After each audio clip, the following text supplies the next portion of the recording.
શું નામ છે? હે? પરમાબેન પરમાબેન કમાભાઈ લખવા કેટલા ટાઈમથી હતો? હે વરસથી બરોબર છે. તમારે શું લાગે છે? તમારે હાહુ છે, તમારા માં છે.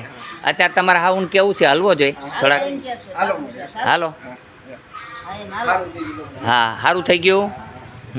એની મોઢે તમે સાંભળી શકો છો લખવાની બીમારી અત્યારે એ માજી એકલા હાલી શકે છે. તમે જોઈ શકો છો બધા બરોબર છે. આપ સૌ જોઈ શકો છો.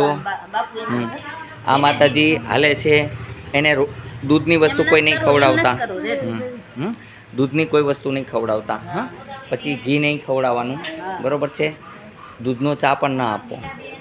ઘઉં ન ખવડાવવા, ચોખા ન ખવડાવવા, બાજરી જુવારની રોટલી ખવડાવવી બરોબર છે. એકદમ હાલતા થઈ જશે. નો ટેન્શન લે બરોબર. આદેશ જય હનુમાન.